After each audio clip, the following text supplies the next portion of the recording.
हुए bell icon को दबा लीजिएगा।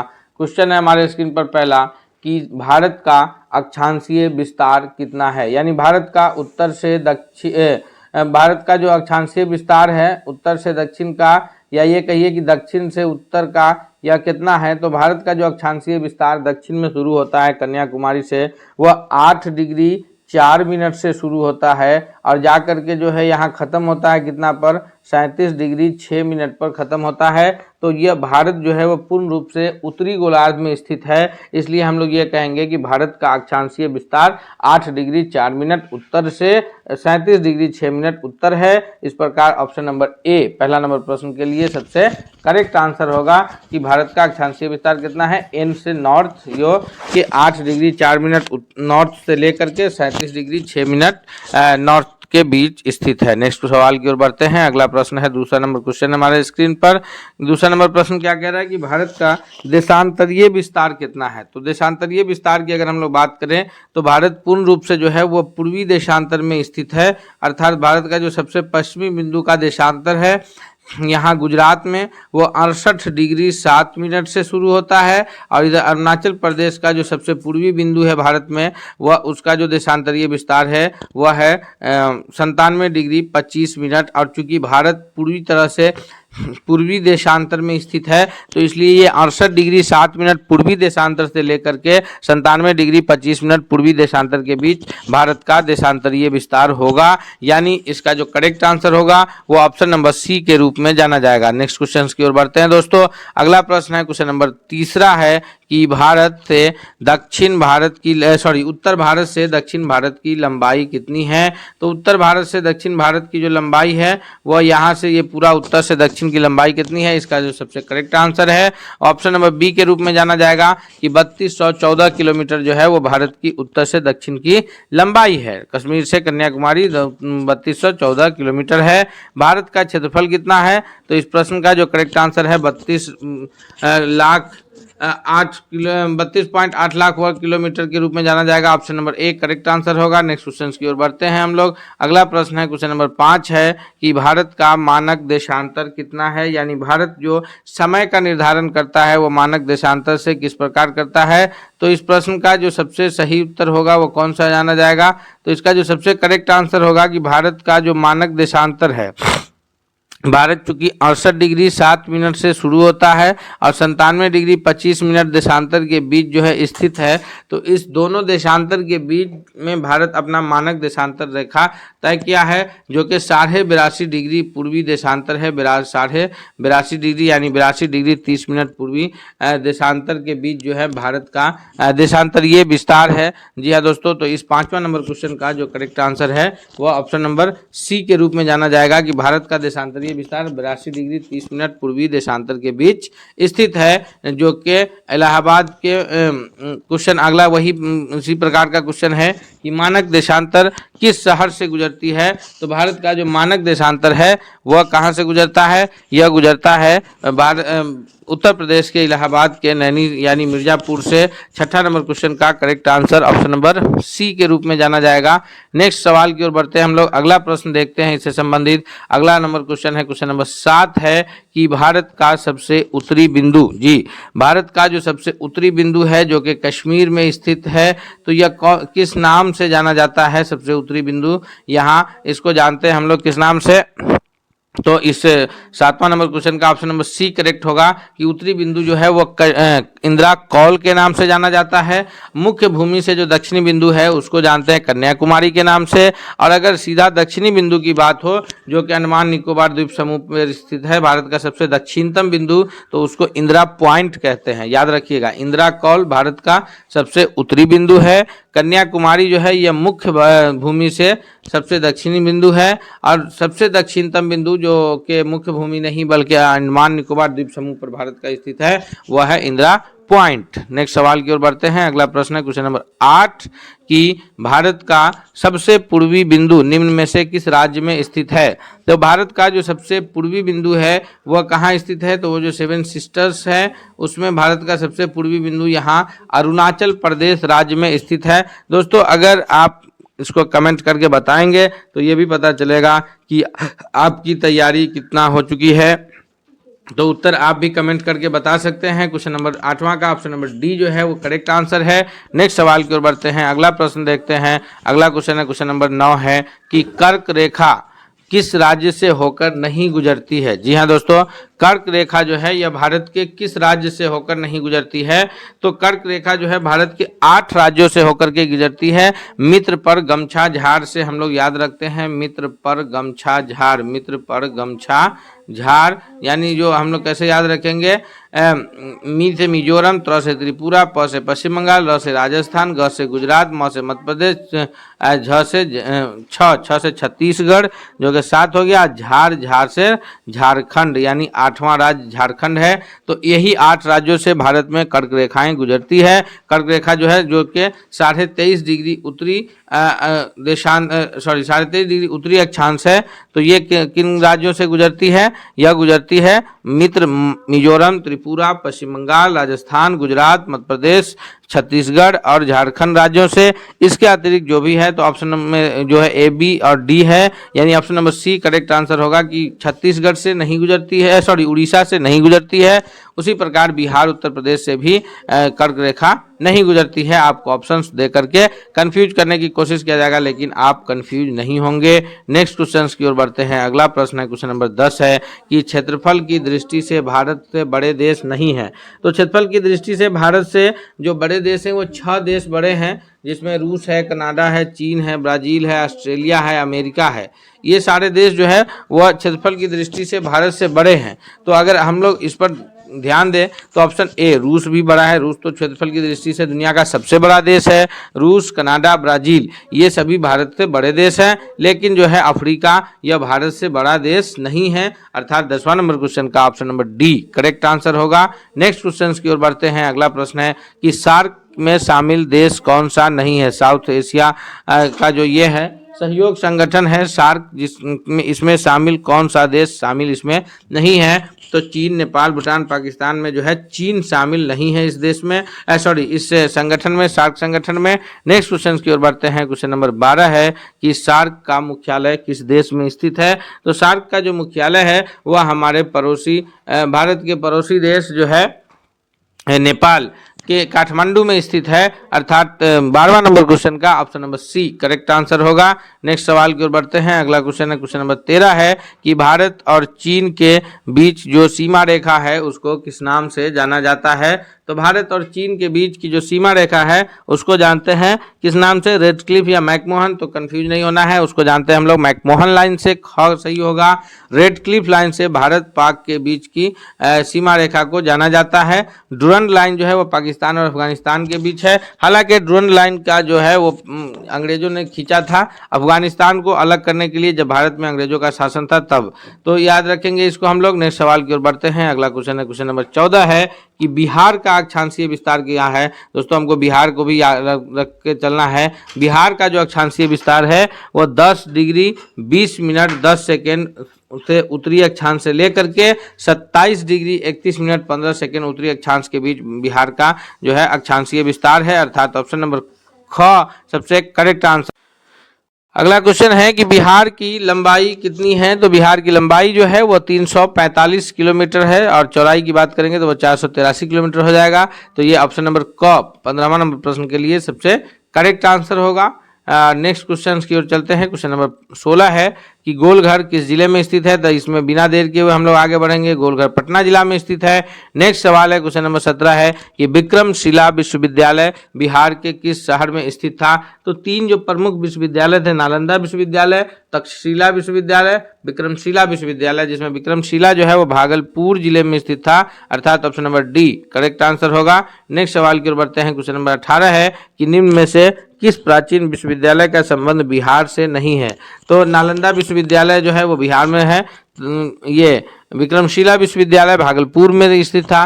तक्षशिला विश्वविद्यालय का संबंध जो है वो बिहार से नहीं है, अर्थात ऑप्शन नंबर सी 18वां नंबर प्रश्न का सबसे करेक्ट आंसर है। नेक्स्ट क्वेश्चन है 19 है कि पृथ्वी की सबसे जो निचली परत किस तत्व की अधिकता होती है, तो पृथ्वी के सबसे निचले परत में जिस तत्व की अधिकता है उसका जाना जाता है नाम निकेल और लोहा, यानी नीफे कहते हैं, Na से निकेल और Fe से फेरस लोहा।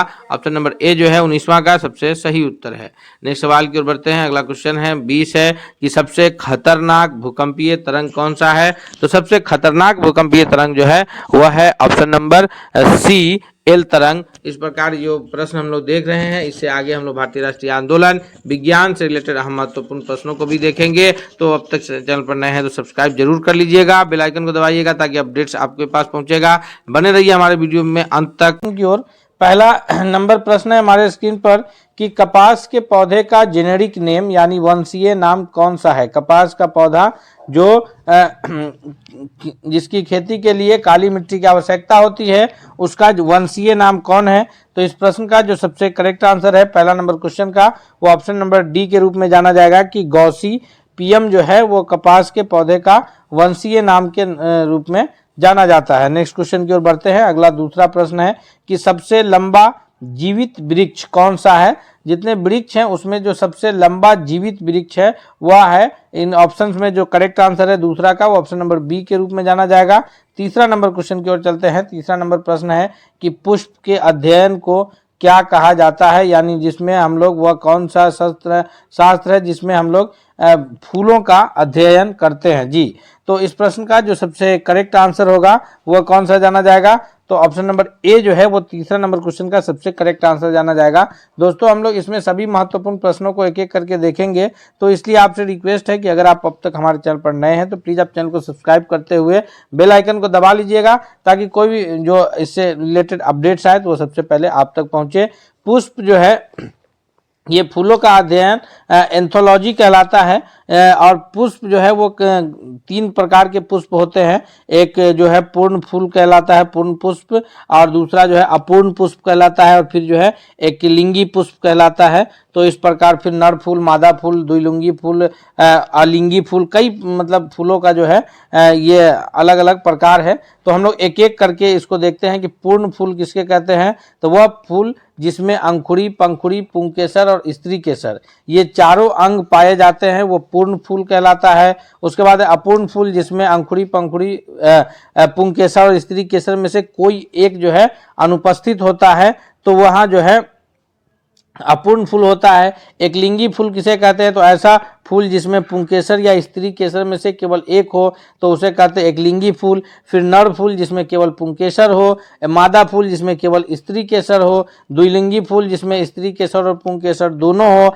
और अलिंगी फूल जिसमें स्त्री केसर और पुंकेसर दोनों नहीं हो। तो इस प्रकार जो है लिंग के आधार पर फूल के ये कई अलग अलग प्रकार हैं। उसके बाद जो है फूल के अगर भाग की बात करें तो पुंकेसर, स्त्री केसर और ये पुष्पासन, ये जो है फूल के अलग अलग भाग हैं। अगले आगे सवाल की ओर बढ़ते हैं हम लोग, देखते हैं अगला प्रश्न क्या है। तो चौथा नंबर क्वेश्चन है कि पूर्ण पुष्प में पाया जाता है। तो अगर अभी हम लोग पीछे चर्चा किए हैं कि फूल को जो है कई अलग अलग प्रकारों में बांटा गया है। पूर्ण फूल उसको कहते हैं जिसमें अंकुरी, पंखुड़ी और पुंकेसर और स्त्री केसर चारों जब अब उपस्थित होते हैं तो उसे कहा जाता है पूर्ण फूल, यानी ऑप्शन नंबर सी जो है वो करेक्ट आंसर होगा। पूर्ण फूल कौन है, जिसमें अंकुरी, पंखुड़ी, स्त्री केसर, पुंकेसर। स्त्री केसर जो है वो फूल का नर भाग है, और पुंकेसर जो है स्त्री केसर फूल का मादा भाग है, और पुंकेसर जो है वो फूल का नर भाग है। तो इसलिए जो है ये चारों जब पाए जाते हैं तो उसे कहते हैं पूर्ण फूल, और ये इसमें से कोई एक अगर अनुपस्थित है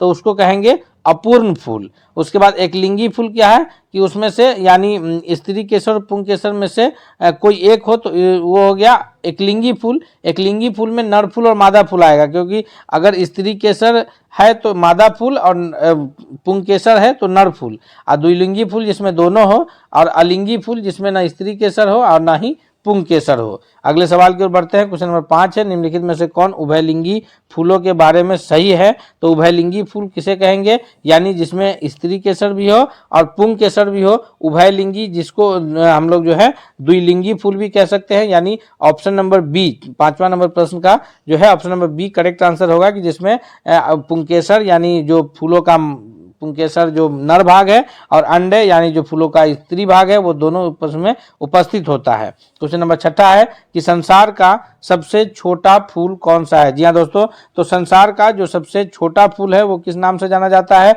वो कहते हैं वुल्फिया। और संसार का जो सबसे बड़ा फूल है, संसार का सबसे बड़ा फूल को कहा जाता है रफलेसिया।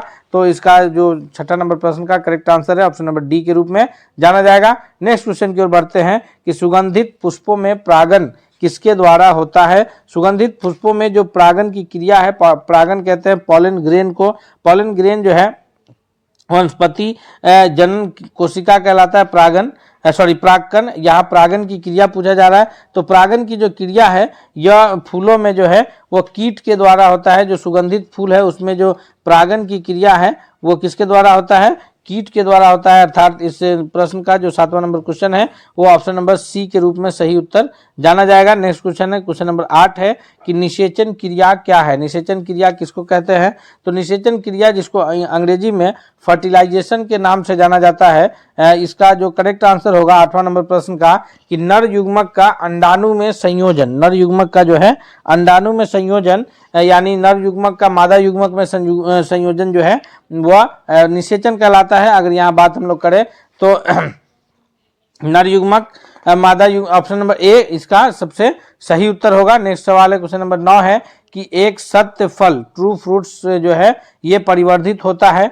ट्रू फ्रूट्स किससे परिवर्धित होता है, तो इस 9वां नंबर प्रश्न का जो करेक्ट आंसर होगा वो ऑप्शन नंबर ए के रूप में जाना जाएगा कि ट्रू फ्रूट्स जो है वो अंडाशय से परिवर्तित होता है। अगला क्वेश्चन है क्वेश्चन नंबर 10 है कि ट्रू फ्रूट्स के बाद ये आभासी फल यानी इसको इंग्लिश में फॉल्स फ्रूट कहेंगे। फॉल्स फ्रूट जो है वो उसका उदाहरण कौन सा है, सेब, अमरूद, आम, टमाटर में अगर फॉल्स फ्रूट का उदाहरण ये हम लोग देखें कि इसका उदाहरण, तो correct answer option number A के रूप में जाएगा कि जो आभासी फल है वह सेब है। नेक्स्ट क्वेश्चन की ओर बढ़ते हैं। क्वेश्चन नंबर 11 है हमारे स्क्रीन पर कि निम्न में से एक पूरा स्थल, अब जो प्रश्न है हमारे स्क्रीन पर वह इतिहास से संबंधित प्रश्न है कि निम्नलिखित में से किस पूरा स्थल से पाषाण संस्कृति से लेकर के हड़प्पा सभ्यता तक की संस्कृति के अवशेष प्राप्त हुए हैं, यानी जिसमें पाषाण काल पत्थर के काल से लेकर के और हड़प्पा काल तक के जो अवशेष हमें प्राप्त हुए हैं वो कौन सी संस्कृति से हुआ है। तो 11वां नंबर प्रश्न का जो करेक्ट आंसर है दोस्तों ऑप्शन नंबर बी के रूप में जाना जाएगा कि वह स्थल मेहरगढ़ है। नेक्स्ट क्वेश्चन है क्वेश्चन नंबर 12 है कि निम्न में से कौन नीला जल योजना यानी ब्लू वाटर नीति से संबंधित है। ब्लू वाटर नीति जो है नीला जल योजना इससे जो संबंधित है। 12वां नंबर प्रश्न का जो सबसे सही उत्तर है वह ऑप्शन नंबर बी के रूप में जाना जाएगा, यानी अल्बुकर्क जो है यह नीला जल योजना से संबंधित है। नेक्स्ट क्वेश्चन की ओर बढ़ते हैं। क्वेश्चन नंबर 13 है कि भारत में फ्रांसीसियों ने अपने सबसे पहले कारखाना निम्नलिखित में से कहाँ स्थापित किया था, यानी फ्रांसीसियों का जो सबसे पहला कारखाना स्थापित किया गया है वह सूरत, पुलिकट, कोचीन और कासिम बाजार में किया है। तो 13वां नंबर प्रश्न का correct answer option number A है कि ये जो है सूरत में स्थापित किया गया है। क्वेश्चन नंबर 14 है कि अंग्रेजी ईस्ट इंडिया कंपनी द्वारा लड़े गए निम्नलिखित युद्धों में से सबसे जो निर्णायक युद्ध रहा है वह कौन सा रहा है।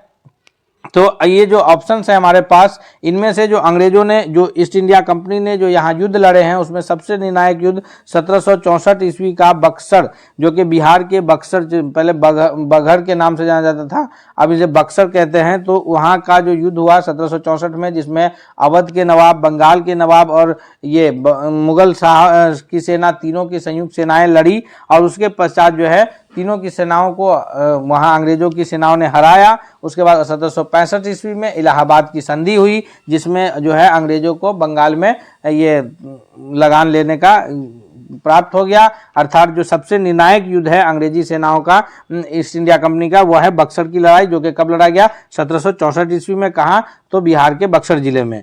अगले प्रश्न की ओर चलते हैं। क्वेश्चन नंबर 15 है कि लॉर्ड विलेजली द्वारा लागू किए गए जो सहायक संधि व्यवस्था है उसके बारे में कौन सा कथन लागू नहीं होता है। ये कथन है हमारे स्क्रीन पर कि दूसरों के खर्च पर एक बड़ी सेना बनाए रखना, भारत का नेपोलियन के खतरे में सुरक्षित रखना और कंपनी के लिए एक नियत आय का प्रबंधन करना, भारत की रियासत के ऊपर ब्रिटिश सर्वोच्चता को स्थापित करना। तो 15वां नंबर प्रश्न का जो सबसे सही उत्तर है दोस्तों ऑप्शन नंबर सी है कि कंपनी के लिए एक नियत आय प्रबंधित करना, ये उसमें से शामिल नहीं था। बाकी सभी जो है सबसे कथन सत्य है। क्वेश्चन नंबर 16 है कि आंग्ल नेपाल युद्ध किसके शासनकाल में लड़ा गया था।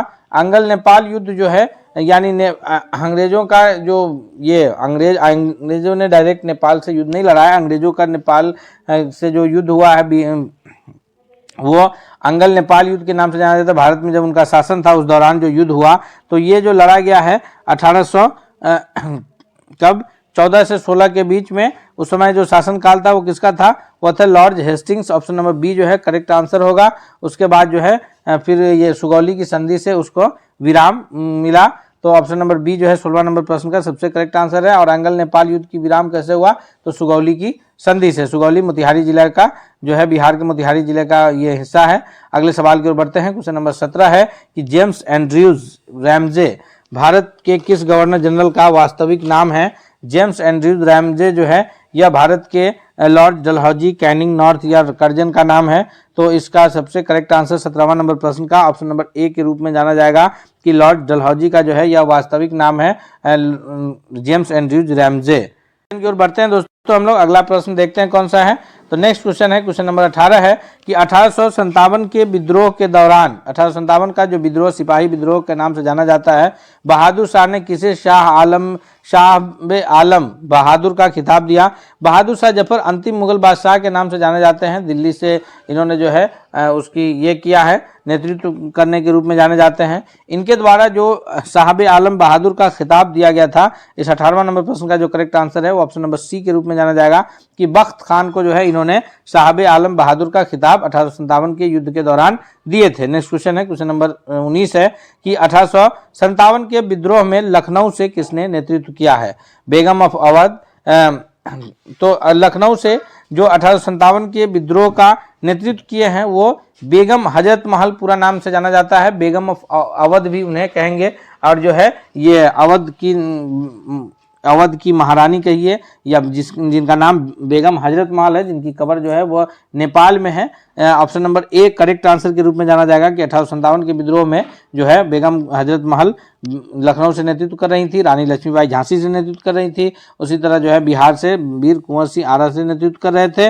नेक्स्ट क्वेश्चन है, क्वेश्चन नंबर 20 है कि निम्नलिखित में से किस अधिवेशन में कांग्रेस ने पहली बार भारतीय रियासतों के प्रति अपनी नीति घोषणा की थी। कांग्रेस का जो 1885 ईस्वी में स्थापना हुआ, उसके बाद उसके जो अधिवेशन चल रहे थे प्रत्येक वर्ष, उसमें से किस अधिवेशन में जो है कांग्रेस ने पहली बार भारतीय रियासतों के प्रति अपनी नीति की घोषणा की थी। 10वां नंबर प्रश्न का जो करेक्ट आंसर है वो ऑप्शन नंबर ए के रूप में जाना जाएगा कि 20वां नंबर प्रश्न का जो करेक्ट आंसर है वो ऑप्शन नंबर ए के रूप में जाना जाएगा, यानी नागपुर अधिवेशन में घोषणा किए थे। क्वेश्चन नंबर 21 है कि 1922 गया अधिवेशन, गया के इंडियन नेशनल कांग्रेस के अधिवेशन के अध्यक्ष कौन थे। तो 1922 में जो गया में इंडियन नेशनल कांग्रेस का अधिवेशन हुआ, यह बिहार में दूसरा अधिवेशन था। और ऐसे अगर कांग्रेस का अधिवेशन देखा जाए तो यह कांग्रेस का कुल 27वां अधिवेशन था और ये गया जिले में हुआ था। और इसकी जो अध्यक्षता किए थे, इस 21वां नंबर प्रश्न का जो करेक्ट आंसर है वो ऑप्शन नंबर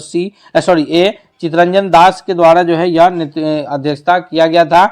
और इससे पहले जो है 1912 में बांकीपुर में पटना में भारतीय राष्ट्रीय कांग्रेस का पहला बिहार में अधिवेशन हुआ था।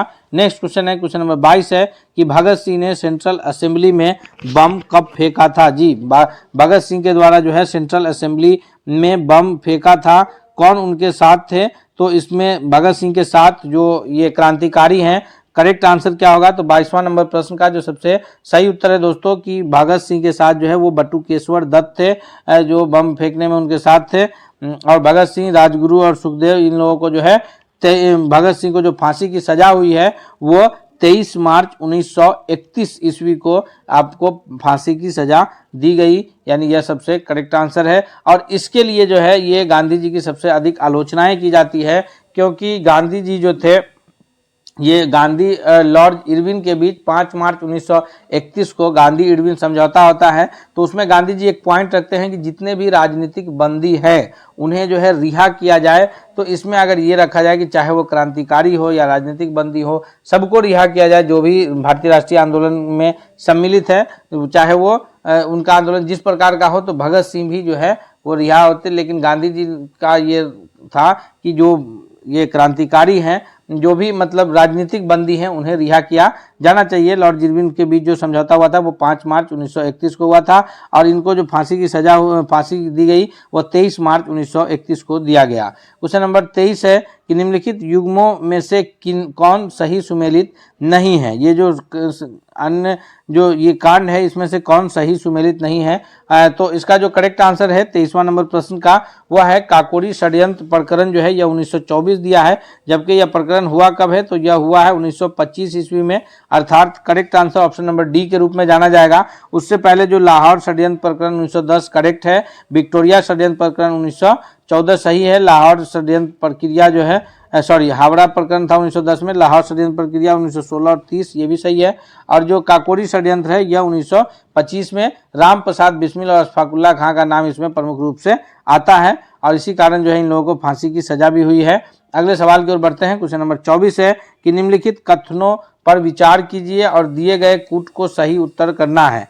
पहला कथन है कि सुभाष चंद्र बोस ने फॉरवर्ड ब्लॉक की स्थापना किया है। दूसरा है कि भगत सिंह हिंदुस्तान रिपब्लिकन एसोसिएशन के संस्थापक में से एक थे। जी हाँ, 24वां नंबर प्रश्न का जो करेक्ट आंसर है वह दोनों कथन सही है, क्योंकि सुभाष चंद्र बोस जी के द्वारा जो है फॉरवर्ड ब्लॉक की स्थापना की गई है और Bhagat Singh republican association socialist association के संस्थापक रहे हैं, यानी option number C correct answer होगा कि 1 और 2 दोनों जो है कथन वह सही उत्तर के रूप में जाना जाएगा। नेक्स्ट क्वेश्चन की ओर बढ़ते हैं। क्वेश्चन नंबर 15 है कि किसने कहा था कि आलोचना और स्वतंत्रता चिंतन एक क्रांतिकारी की 2 विशेषताएं हैं। आलोचना और स्वतंत्र चिंतन जो है यह एक क्रांतिकारी की 2 विशेषताएं हैं। यह कथन किसका है? तो इस 25वां नंबर प्रश्न का जो करेक्ट आंसर है वो option number A Bhagat Singh ने कहा था कि आलोचना और स्वतंत्र जो है चिंतन यह एक क्रांतिकारी की 2 प्रमुख विशेषताएं हैं। नेक्स्ट क्वेश्चन है क्वेश्चन नंबर 26 है कि निम्नलिखित में से कौन खत्म दादा भाई नौरोजी के विषय में कौन सा कथन जो है वो दादा भाई नौरोजी के विषय में सत्य नहीं है, कौन सा कथन दादा भाई नौरोजी के विषय में गलत है। उन्होंने poverty and un-British rule in India पुस्तक लिखी है, या फिर ये जो है उन्होंने गुजरात के प्रोफेसर के रूप में यूनिवर्सिटी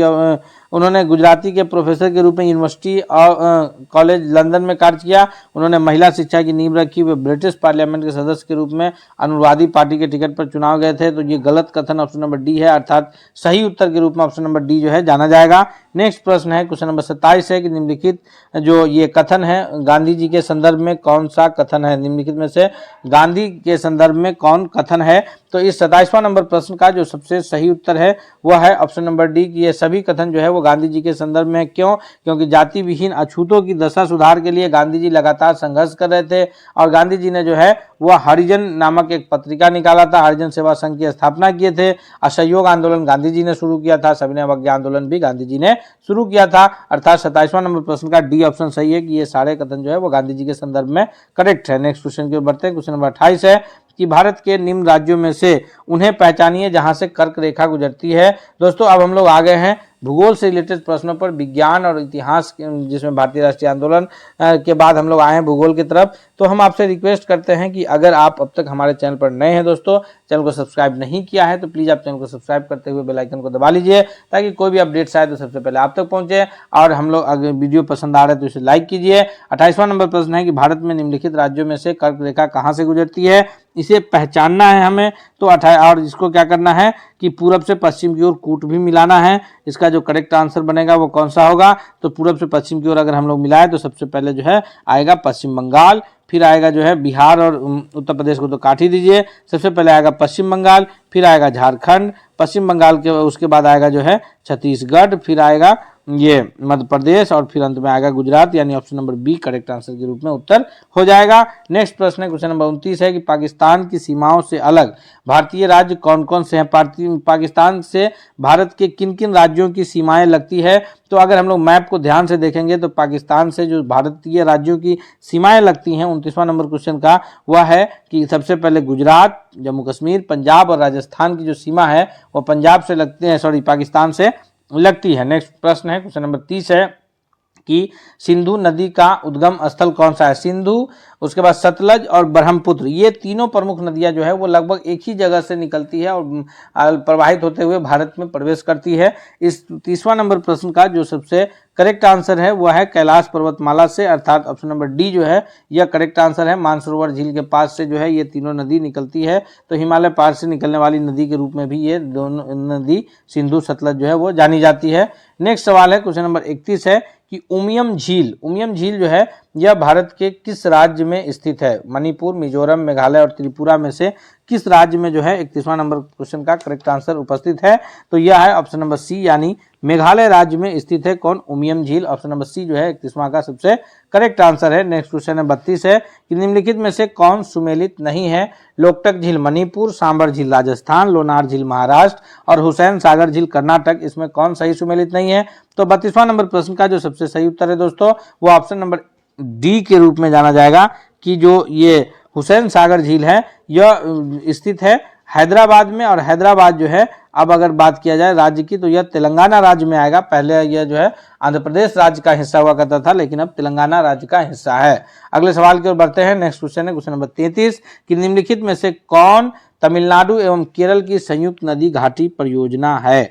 तमिलनाडु और केरल की जो संयुक्त नदी घाटी परियोजना है उसमें सही नाम कौन सा है, तो ये करेक्ट आंसर के रूप में ऑप्शन नंबर बी पाराम्बीकुलम आलियार जाना जाएगा, यानी ऑप्शन नंबर बी जो है 33वां नंबर प्रश्न का सबसे सही उत्तर है दोस्तों। क्वेश्चन नंबर 34 है कि निम्नलिखित में से कौन एक सही सुमेलित नहीं है। जी हाँ, माही बाजार सागर परियोजना गुजरात एवं राजस्थान, चंबल परियोजना राजस्थान एवं मध्य प्रदेश, ब्यास नदी परियोजना राजस्थान, पंजाब एवं हरियाणा, इंदिरा गांधी नगर परियोजना राजस्थान एवं पंजाब। तो इस 34वां नंबर प्रश्न का जो करेक्ट आंसर है दोस्तों ऑप्शन नंबर डी है कि इंदिरा गांधी नगर परियोजना राजस्थान एवं पंजाब, यह सही सुमेलित नहीं है। नेक्स्ट है क्वेश्चन नंबर 35 है कि भारत के उत्तरी मैदान में शीतकाल में वर्षा होती है। भारत के उत्तरी मैदानों में शीतकाल में जो वर्षा होती है वह कौन सी वर्षा होती है, तो वह पश्चिमी विक्षोभ के कारण वर्षा होती है, अर्थात ऑप्शन नंबर ए के रूप में 35वां नंबर प्रश्न जाना जाएगा। क्वेश्चन नंबर 36 है कि काली मिट्टी के संदर्भ में कौन सी निम्नलिखित में से कौन सा कथन असत्य है, यानी कौन सा कथन गलत है काली मिट्टी के बारे में। तो काली मिट्टी कपास की वृद्धि के लिए आदर्श मानी जाती है, एकदम सही कथन है। उसके बाद है कि इसमें आर्द्रता के अधिक समय धारण करने की क्षमता होती है, यानी पानी को जो अधिक समय तक वह धारण किए रहता है, करेक्ट आंसर है। सूखने पर काली मिट्टी में दरार पड़ जाती है, बिल्कुल सही है। और जुताई अधिक करनी पड़ती है, यह कथन गलत है, ऑप्शन नंबर डी 36वां नंबर प्रश्न का सबसे सही उत्तर होगा। क्वेश्चन नंबर 37 है कि धर्म आदि के आधार पर विभेद का प्रतिषेध भारत के संविधान के अनुच्छेद 15 एक मूल अधिकार है, इसे अधीन वर्गीकृत है। तो यह किसके अधीन है, तो अगर हम लोग बात करें कि धर्म के आधार पर जो विभेद है यह प्रतिषेध है, यानी धर्म के आधार पर किसी प्रकार का भारत में विभेद नहीं है, तो यह जो अधिकार है 15वां जो कि अनुच्छेद 15 में वर्णित है, यह किसमें है, तो 37वां नंबर प्रश्न का जो करेक्ट आंसर है ऑप्शन नंबर डी में कि समता का अधिकार या समानता का अधिकार जो है ये इसमें समाहित है। समानता का अधिकार ये अनुच्छेद 14 से 18 के बीच ये बातें हैं, तो ये समता के अधिकार में बात निहित है। अगला सवाल है क्वेश्चन नंबर 38 है कि संविधान का कौन सा अंश भारत के नागरिकों को आर्थिक न्याय प्रदान करने की ओर संकेत करता है।